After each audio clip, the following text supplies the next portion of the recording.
Hi guys. So today I'm not really done up for a video in particular because I thought I would do some bedtime reading of my favorite book, one of my favorite books, Ender's Game. One of my favorites because it's part of a series that is my favorite. So I'm just gonna read the first chapter of Ender's Game. It's a great book. So let's get going.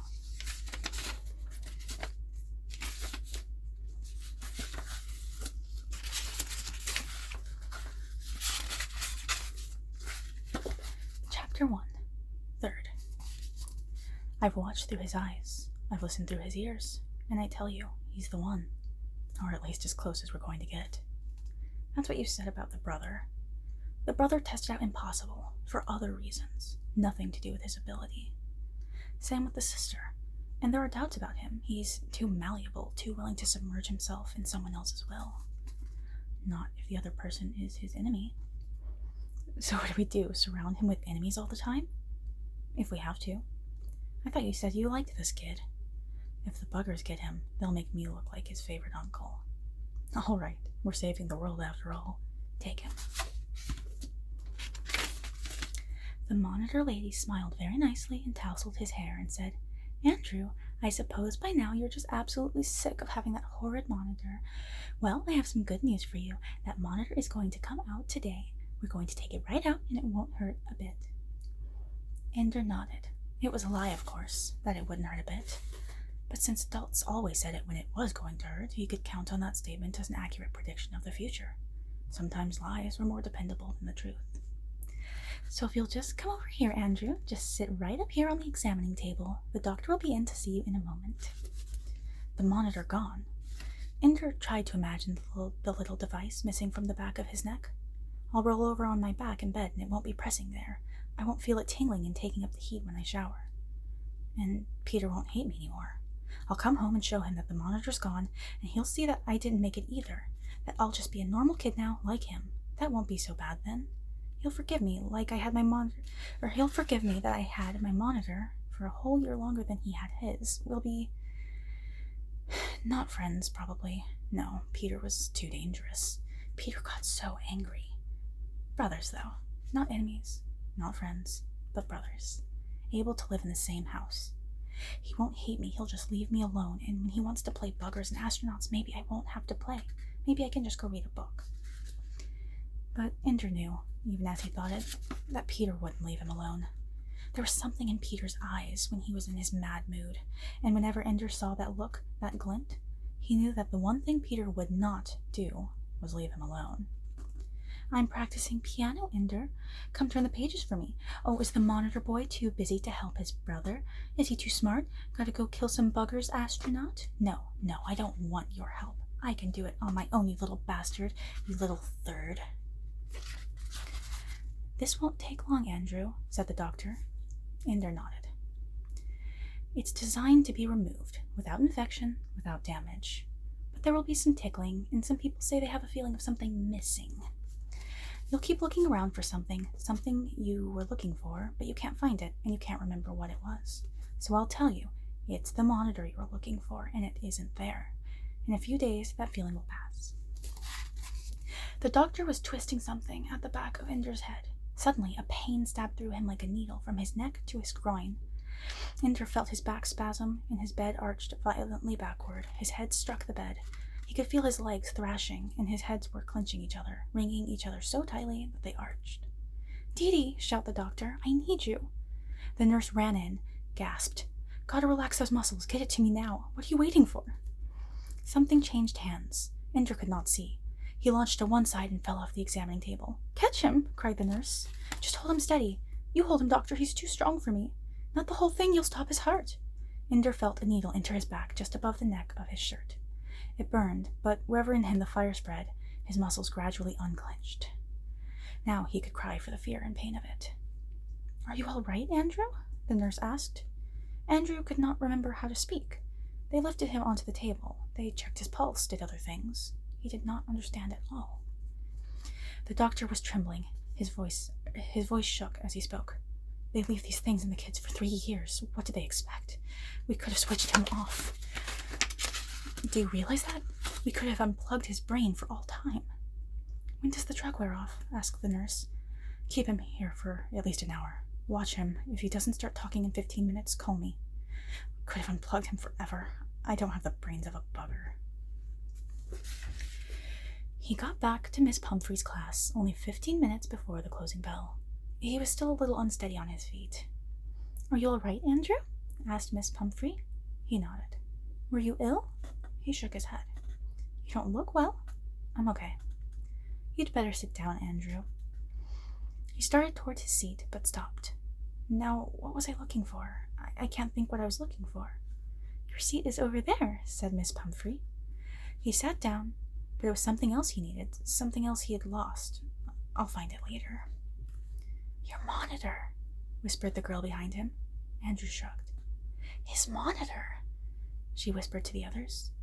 Andrew reached up and felt his neck. There was a Band-Aid. It was gone.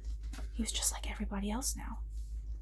Washed out, Andy? Asked a boy who sat across the aisle and behind him. Couldn't think of his name. Peter. No, that was someone else. Quiet, Mr. Stilson, said Miss Pumphrey. Stilson smirked.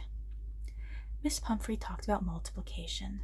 Ender doodled on his desk, drawing contour maps of mountainous islands and then telling his desk to display them in 3 dimensions from every angle.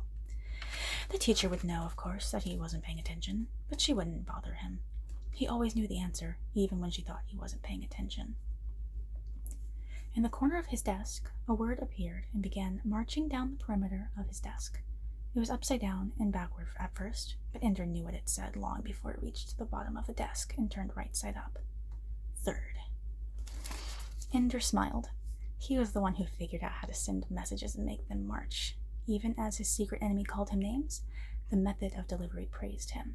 It was not his fault he was a third. It was the government's idea. They were the ones that authorized it. How else could a third like Ender have got into school? And now the monitor was gone. The experiment entitled Andrew Wiggin hadn't worked out after all. If they could, he was sure they would like to rescind all the waivers that had allowed him to be born at all. It didn't work, so he erased the experiment. The bell rang. Everyone signed off their desks or hurriedly typed in reminders to themselves. Some were dumping lessons or data into their computers at home. A few gathered at printers while something they wanted to show was printed out. Ender spread his hands over the child-sized keyboard near the edge of the desk and wondered what it would feel like to have the hands as large as a grown-up's. They must feel so big and awkward, thick, stubby fingers and beefy palms. Of course, they had bigger keyboards, but how could their thick fingers draw a fine line the way Ender could, a line so precise that he could make it spiral 79 times from the center to the edge of the desk without lines ever touching or overlapping? It gave him something to do while the teacher droned on about arithmetic. Arithmetic. Valentine had taught him arithmetic when he was 3. Are you all right, Andrew? Yes, ma'am. You'll miss the bus. Ender nodded and got up. The other kids were gone. They would be waiting, though, the bad ones. His monitor wasn't perched on his neck, hearing what he heard and seeing what he saw. They could say what they liked. They might even hit him now. No one could see them anymore. And so no one would come to Ender's rescue. There were advantages to the monitor. There were advantages to the monitor, and he would miss them. It was Stilson, of course. He wasn't bigger than most other kids, but he was bigger than Ender, and he had some others with him. He always did. Hey, Third. Don't answer. Nothing to say. Hey, Third, we're talking to you. Third, hey, bugger lover, we're talking to you. Can't think of anything to answer. Anything I say will make it worse, so I'll say nothing. Hey, Third, hey, turd. You flunked out, huh? Thought you were better than us, but you lost your little birdie. Thirdie, got a Band-Aid on your neck. Are you going to let me through? Ender asked. Are we going to let him through? Should we let him through? They all laughed. Sure, we'll let you through. First we'll let your arm through, then your butt through, and then maybe a piece of your knee. Others chimed in. Lost your birdie, Thirdie. Lost your birdie, Thirdie. Stilson began pushing him with one hand. Someone behind him then pushed him towards Stilson. Seesaw, Marjorie Daw, someone said. Tennis. Ping pong. This would not have a happy ending, so Ender decided that he'd rather not be the unhappiest at the end. The next time Stilson's arm came out to push him, Ender grabbed at it. He missed. Oh, gonna fight me, huh? Gonna fight me, 30? The people behind Ender grabbed at him to hold him. Ender did not feel like laughing, but he laughed. You mean it takes this many of you to fight 1/3?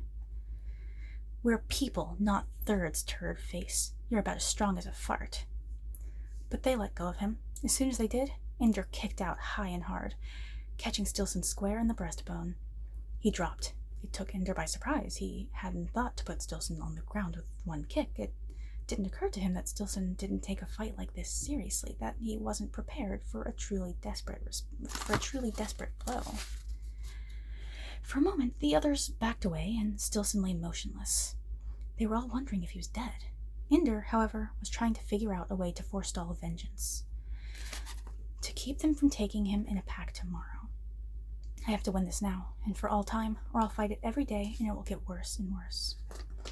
Ender knew the unspoken rules of manly warfare, even though he was only 6. It was forbidden to strike an opponent who lay helpless on the ground. Only an animal would do that. So Ender walked to Stilson's supine body and kicked him again, viciously in the ribs. Stilson groaned and rolled away from him. Ender walked to him and kicked him again in the crotch. Stilson could not make a sound. He only doubled up, and tears streamed out of his eyes. Then Ender looked at the others coldly. You might be having some idea of ganging up on me. You could probably beat me up pretty bad. But just remember what I do to people who try to hurt me. From then on, you'd be wondering when I'd get to you, and how bad it would be. He kicked Stilson in the face. Blood from his nose spattered the ground. Nearby. It wouldn't be this bad, Ender said. It would be worse. He turned and walked away. Nobody followed him. He turned the corner into the corridor leading to the bus stop. He could hear the boys behind him saying, "Geez, look at him, he's wasted." Ender leaned his head against the wall of the corridor and cried until the bus came. I'm just like Peter. Take my monitor away, and I'm just like Peter. End of chapter 1. Okay, it's kind of violent bedtime reading. That's a great book. Okay, I hope you enjoyed the first chapter of Ender's Game. Alright, good night, bye.